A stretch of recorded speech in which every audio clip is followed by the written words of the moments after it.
Bismillahirrahmanirrahim. Assalamualaikum warahmatullahi wabarakatuh. Pada pertemuan hari ini atau kesempatan kali ini, saya akan menjelaskan tentang dasar perencanaan alat. Nah, tahapan perencanaan alat yang pertama itu adalah menentukan tujuan proses, baik proses kimia ataupun proses fisika. Nah, yang kedua adalah membuat PFD atau proses flow diagram dan uraian prosesnya. Nah, untuk PFD itu biasanya juga kita seringnya menyebut PNID atau Piping and Instrumentation Diagram.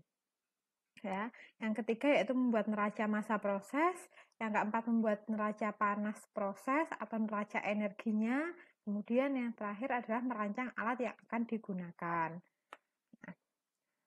Nah, untuk langkah yang pertama, setelah kita untuk yang pertama adalah uraian proses. Nah, setelah kita mendapatkan proses apa yang akan kita inginkan atau produksi apa yang akan kita buat, maka kita akan membuat flowsheet presentation atau PFD-nya. Nah, apa itu flowsheet proses? Flowsheet proses adalah dokumen definitif tentang proses yang ditampilkan secara jelas, lengkap, akurat, dan detail. Nah, di sini ada 3 jenis flowsheet yang sering digunakan untuk menguraikan proses. Nah, yang pertama adalah block diagram, yang kedua pictorial representation, yang ketiga adalah presentation of stream flow rates. Jadi nanti ini presentasinya ada flow rate-nya. Nah, kita kupas satu-satu untuk diagram blok. Diagram blok ini bentuk presentasi yang paling sederhana, di mana setiap blok dapat mewakili satu peralatan atau tahap lengkap dalam sebuah proses. Biasanya digunakan untuk menunjukkan secara sederhana prosesnya. Ya. Diagram blok berguna untuk merepresentasikan suatu proses dalam bentuk yang disederhanakan dalam laporan atau buku teks atau dalam presentasi, tapi hanya digunakan terbatas sebagai dokumen teknik. Nah, laju alir ditampilkan dengan sebuah garis dan komposisi itu ditabulasikan secara terpisah. Nah, ini adalah contoh diagram blok. Jadi biasanya untuk laporan untuk kita tuliskan dalam sebuah laporan atau dalam sebuah makalah atau laporan di lab itu kita biasanya menggunakan blok diagram. Nah, untuk blok diagram itu adalah jadi nama alat itu diwakilkan dengan sebuah blok. Kemudian disambung antara alat satu dengan alat dua menggunakan garis penghubungnya ini. Ini adalah contoh dari diagram blok. Jadi entah itu alatnya cycling case atau refiner atau hydropulper itu semua dalam sebuah blok atau kotak. Jadi tidak ada beda antara alat yang satu dengan alat yang lain. Untuk simbolnya ini adalah contoh diagram blok pembuatan proses pembuatan kertas di PT Lontar Papyrus Pulp. Nah, seperti ini contoh dari diagram blok. Nah, untuk pictorial representation itu digunakan untuk desain dan operasi. Peralatan biasanya digunakan dan digambar dalam alat-alat yang digunakan itu biasanya ditampilkan atau diilustrasikan dalam sebuah gambar. Ada beberapa standar internasional untuk simbol PFD, tapi kebanyakan perusahaan menggunakan simbol standar mereka sendiri. Nah, ada ISO 10628 itu yang merupakan standar untuk menggambarkan simbol dalam PFID. Jadi kalau tadi untuk diagram blok kan dalam bentuk blok. Nah, untuk pictorial representation maka alatnya nanti akan dalam bentuk simbol. Nah, ini contoh dari pictorial representation. Nah, jadi misal nanti fit tank itu dia gambarnya tidak lagi blok tapi memang ada simbol dari fit tank itu seperti apa. Kemudian ini valve-nya juga macam-macam valve. Jadi ada beda jenisnya itu ada beda jenis. Jadi nanti simbolnya pun juga akan berbeda terkait dengan kolom dan juga reaktor. Seperti itu. Jadi ada diagram-diagramnya. Hampir sama, tapi kalau dia blok diagram tadi hanya perwakilan alat itu dalam kotak-kotak, tapi kalau pictorial representation itu alatnya dalam bentuk simbol, ditampilkan dalam bentuk simbol dan dihubungkan juga tetap dengan arah aliran garis. Oke. Sedangkan untuk yang presentation of stream flow rates itu biasanya diagram PFID diagramnya sudah dalam bentuk simbol, tapi dia ditambahkan lagi dengan informasi laju alir dan juga komposisi dari masing-masing aliran. Nah, ini contoh dari presentation of stream flow rate. Jadi prosesnya tetap nih, alatnya juga dalam bentuk simbol, kemudian arah alirannya juga dalam bentuk garis hitam lurus ini ya. Tapi di masing-masing aliran di sana ditambahi informasi terkait komposisi material yang masuk dan juga laju alirnya berapa. Kayak gitu, itu bedanya. Nah, di sini untuk membuat PFD kita ada kenal beberapa alat ya. Nah, di sini saya rangkum terkait dengan piping and instrumentation symbol. Jadi nanti kita akan mempelajari tentang simbolnya line symbol, valve, valve actuator, line fitting, kompresor, pump and turbine, heat exchanger and vessel. Untuk yang pertama untuk line symbol itu ada beberapa macam simbol dari sebuah line. Nah, untuk line lurus tebal ya, ini adalah piping itu untuk arah aliran utama, untuk arah aliran utamanya. Nah, untuk garis lurus yang tipis itu koneksi proses konektor. Jadi antara alat yang satu dengan alat satunya lagi dikoneksikan itu dengan menggunakan garis lurus tipis. Nah, sedangkan garis tebal ini adalah proses utamanya. Jadi proses utama misal dari bahan baku selanjutnya dimasukkan reaktor, karena reaktor adalah reaksi utamanya, maka nanti bisa digunakan piping, bukan proses connection. Tapi kalau antar alat yang kecil gitu ya, jadi misal sudah dipompakan kayak gitu, dia pakai proses connection. Kemudian ada lagi garis lurus putus-putus, itu adalah electrical signal. Jadi misal ini ada pengendalinya gitu ya. Nah, pengendalinya nanti dia memberikan informasi dalam bentuk elektrik. Nah, itu garis putus-putus. Ada lagi pneumatik sinyal, garis lurus ada slash-nya 2. Kemudian ada garis lurus, ada bulat-bulatnya ini adalah data link. Kemudian yang ada cross-nya itu adalah capillary tubing for field system. Jadi ini untuk koneksi ini untuk inputan atau bisa feeding gitu ya. Ada hydraulic signal line. Jadi ada simbol L-nya dan yang terakhir adalah guide elektromagnetik RC sonic signal. Jadi kalau dia menggunakan gelombang elektromagnetik atau sinyal sonik gitu. Nah, selanjutnya valve. Ada bermacam-macam jenis valve. Nah, yang sering digunakan itu adalah gate valve, simbolnya kayak ini. Kemudian ada globe valve, simbolnya mirip dengan ball valve, tapi kalau globe valve ada bloknya ya. Ada blok di buletannya ini ada blok hitamnya gitu. Ini sering kita gunakan. Jadi ini ada macam-macam jenis valve dan namanya. Sedangkan ini selanjutnya adalah valve actuator. Nah, valve actuator ini biasanya disambungkan dengan pengendali. Jadi kalau tadi valve ini bisa manual ya. Jadi dia dipasangkan di dalam sebuah alat tapi belum ada pengendalinya. Nah, tapi kalau actuators ini biasanya sering sudah ada pengendalinya. Ya, miripnya sama. Jadi ada FCE-nya, pengendalinya apa, kayak gitu ada. Nah, selanjutnya ini line fitting.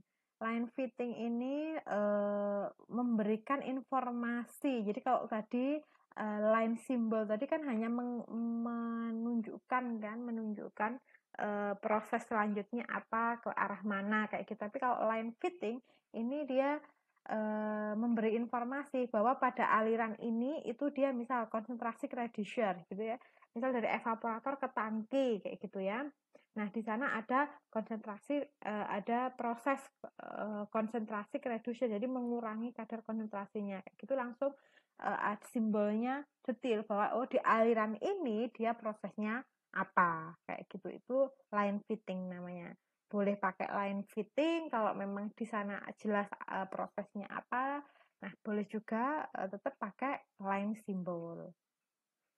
Oke, kemudian ini adalah kompresor, macam-macamnya kompresor yang sering kita gunakan dalam membuat PFD, gitu ya. Di centrifugal compressor gambarnya simbolnya kayak gini, rotary kompresor gambarnya kayak gini, ini liquid ring kompresor dan macam-macamnya nanti dipelajari lagi. Oke, kemudian ini adalah pump and turbine. Ada centrifugal pump, beda ya kalau tadi ke centrifugal compressor ya. Kalau ini centrifugal pump, ada vacuum pump, ada vertical pump, ada gear pump, screw pump, sama turbin.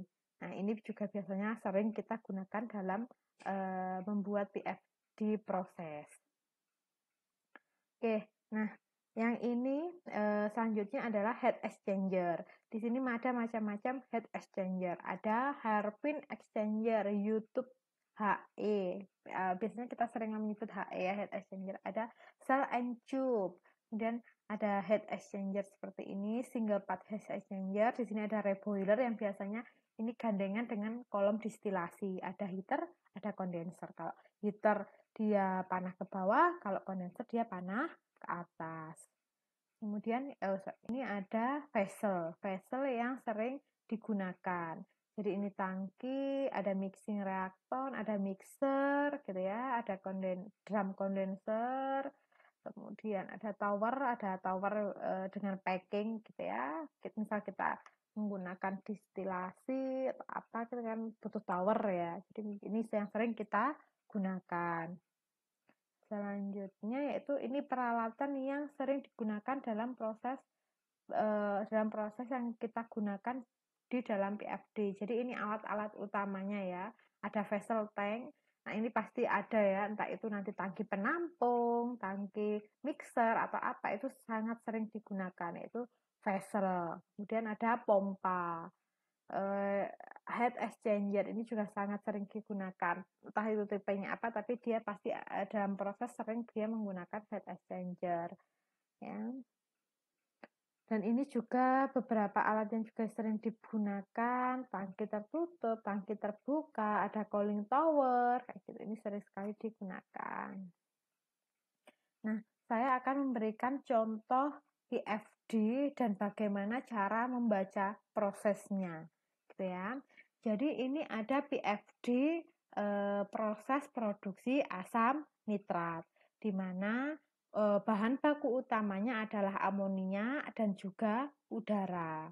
Nah, di sini udara masuk, udara di lingkungan itu ya, dikompres, ditarik ke dalam sistem. Nah, sebelum masuk kompresor itu dia difilter dulu supaya menghilangkan kotoran-kotoran yang ada di udara itu ya. Nah, udara difilter masuk ke dalam kompresor. Nah, yang namanya kompresor maka dia akan menjadi udara bertekanan ya. Yang tadi kan ditarik ya. Jadi dia akan masuk di sini menjadi udara bertekanan. Udara dari kompresor ini displit menjadi dua. Yang satu masuk ke reaktor, yang satu dimasukkan ke pendingin yang selanjutnya digunakan di absorber. Nah, udara utama itu yang masuk ke reaktor karena dia sebagai umpan. Maka udara yang masuk ke reaktor itu bisa dinamakan sebagai udara primer karena dia suplai udara utama. Nah, sedangkan yang sekunder itu adalah udara yang masuk ke kolom absorber. Nah, di sini ada amonia. Amonia diuapkan terlebih dahulu atau di pretreatment sebelum masuk ke dalam reaktor. Nah, di dalam reaktor amonia akan bertemu dengan udara, akan bereaksi dari NH3 ditambah dengan O2 menghasilkan NO2 dan juga H2O ya. Nah, di mana nanti NO2 produk dari reaktor ini kan akan didinginkan di sini pendinginnya. Jadi ini adalah serangkaian alat pendingin sampai kondenser sebelum masuk ke absorber. Ini adalah rangkaian alat pendingin. Nah, di mana pada saat proses pendinginan ini nanti NO2 karena ada proses pendinginan maka dia H2O yang ada di dalam gas cenderung akan terkondens. Nah, kemudian akan terbentuk HNO3, gas HN3. Nah, NO2 yang terbentuk dari hasil kondensasi akan terbuang ke sini, akan ikut aliran yang bawah. Sedangkan gas NO3 dan produk gas lainnya dia akan masuk ke kolom absorber. Nah, di mana di absorber ini nanti gas akan masuk secara counter current. Jadi nanti ada air sama gas produk dari reaktor tadi itu masuk ke kolom absorber secara counter current. Jadi dari bawah itu gasnya, airnya dari atas. Nah, tadi gas NO yang belum NO yang belum apa namanya? Oh, sorry. Ada beberapa NO2 di sini yang tidak terkondensasi. Jadi di proses di sini itu tidak semuanya terkondensasi sempurna gitu ya. Jadi nanti di kolom absorber dia akan kontak dengan air dan NO2 akan membentuk menjadi HNO3 atau asam nitrat. Nah, di sini nanti akan keluar produknya. Nah, ada NO2 juga dari di sini. NO2 nanti yang tidak terkondensasi hasil dari reaktor masih dalam bentuk NO. NO itu nanti akan teroksidasi menjadi NO2 dan kemudian juga akan diabsorber dikontakkan dengan air akan membentuk HNO3. Jadi nanti produknya HN3 di atas, kemudian di bawah ini adalah air yang terkondens.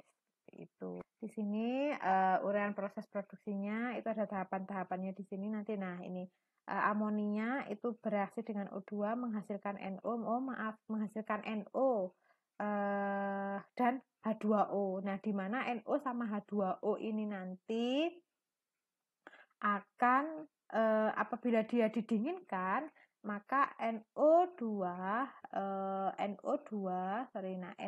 ini nanti apabila ketemu dengan H2O didinginkan ya dia akan menghasilkan asam nitrat dan menghasilkan NO2 NO. Nah, di mana NO ini nanti yang tidak hasil dari produk gitu ya, itu nanti akan dioksidasi lagi. Tapi tidak ada di dalam FD tadi ya. Jadi nanti kompleksnya nanti seperti itu. Gitu ya. Oke. Selanjutnya nanti akan ada tugas dari saya itu membuat PFD terkait proses pembuatan bioetanol dan juga menguraikan proses produksi bioetanol berdasarkan PFD.